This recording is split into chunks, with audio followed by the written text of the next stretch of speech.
تو یہ جو لوگوں کی مدد کر رہے ہیں اور تھیلا ان کو آٹے کا دے کر کے 10 اخباروں میں تصویریں چھپوا رہے ہیں اور پھر اس کو دوستوں کے اندر شیئر کر رہے ہیں اور وہ ماشاءاللہ لکھ رہے ہیں، تو وہ حظ نفس ہے، وہ حظ نفس ہے، وہ حظ روح نہیں ہے، وہ قرار باطن نہیں ہے، وہ تسکین قلب نہیں ہے۔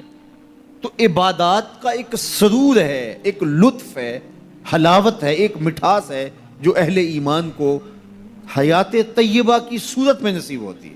تو جب عبادت کا روحانی لطف آنا شروع ہو جائے، جب ان کا سرور باطن نصیب ہونا شروع ہو جائے، تو پھر سمجھ لینا کہ اللہ ہماری عبادتوں کو قبول کر رہا ہے اور ایک مطمئن اور پاکیزہ زندگی ہے۔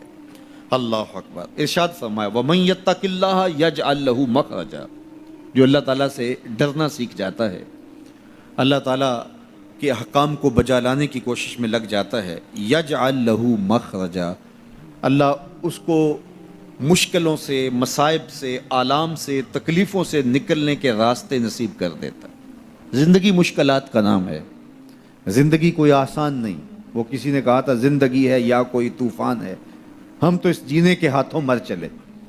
تو زندگی ایک مشکل مرحلہ ہے، لیکن جب بھی مشکل آتی ہے اللہ کوئی راستہ عطا کر دیتا ہے اور آپ کو آسانی سے اس مشکل سے نکال دیتا ہے۔ وہ مشکل آپ کے لیے ذلت کا ذریعہ نہیں بنتی، بلکہ اس مشکل کی کوکھ سے ایک راستہ نکلتا ہے اور جو ہے وہ روشنی پھوٹتی ہے۔ تو یہ ہے اللہ کی طرف سے تمہارے لیے ایک مخرج، اللہ تمہارے لیے ایک راستہ نکالتا ہے۔ تو یہ اس کا مقصوم ہے جو اللہ سے ڈرنے والا ہوتا ہے۔ وَيَرْزُقْهُ مِنْ حَيْثُ لَا يَحْتَسِبُ، اور اللہ اسے وہاں سے رزق دیتا ہے جہاں سے اسے گمان بھی نہیں ہوتا۔ اس کے لیے غیبی دروازے رزق کے کھول دیتا ہے، اس کی ضروریات اللہ اپنے کرم سے پوری کرتا ہے۔ اللہ سے ڈرنا سیکھ جاؤ، مشکلات آسان ہو جائیں گی، تکلیفیں آسان ہو جائیں گی، مشکلات سے نکلنے کے راستے کھلنا شروع ہو جائیں گے، آلام و مصائب کے پہاڑ راستے سے ہٹنا شروع ہو جائیں گے۔ یہ اللہ تعالیٰ جل شانہ کا یہ ایک نظم ہے۔ وہ 3 اشخاص کی کہانی تو آپ جانتے ہیں جو غار میں پھنس گئے تھے، پھر انہوں نے اپنے صالح اعمال کا وسیلہ اللہ کی بارگاہ میں پیش کیا اور پتھر سے رکھنا شروع ہو گیا۔ تو اللہ فرماتا ہے کہ میں راستے نکال دیتا ہوں اور وہاں سے رزق دیتا ہوں جہاں سے اسے گمان بھی نہیں ہوتا۔ وَمَن يَتَوَکَّلْ عَلَى اللَّهِ فَهُوَ حَسْبُهُ، اور جو اللہ پر بھروسہ کر لیتا ہے اللہ اس کے لیے کافی ہو جاتا ہے۔ یہ ان لوگوں کا مقصوم ہے، ان لوگوں کی کہانیاں ہیں جو اپنی زندگی کو اللہ کے راستے پہ ڈال دیتے ہیں، اور وہ لوگ جو اپنی خواہشات کے بندے ہوتے ہیں اللہ ان کی زندگیوں کو تلخیوں میں مبتلا کر دیتا ہے۔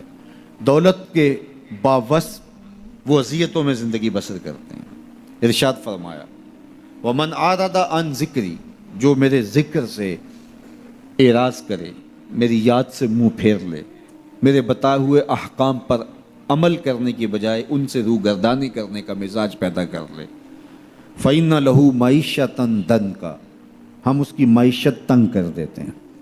جب آپ کے لیے مشکلیں پیدا ہوں، مصائب پیدا ہوں، تو اس وقت ہم دیکھیں کہ ہم سے اللہ کی کوئی نافرمانی تو نہیں ہو گئی۔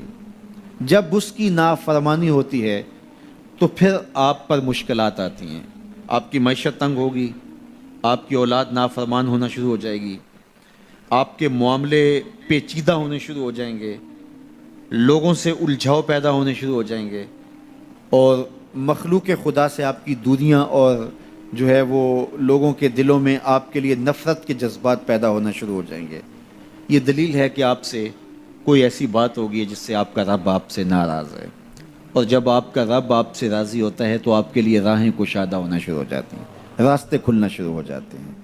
اس لیے مشکلات میں اللہ تعالیٰ کی طرف رجوع کریں۔ بعض اوقات ہوتا ہے کہ ہماری عبادتوں کا سرور باطن حظ نفس میں تبدیل ہو جاتا ہے۔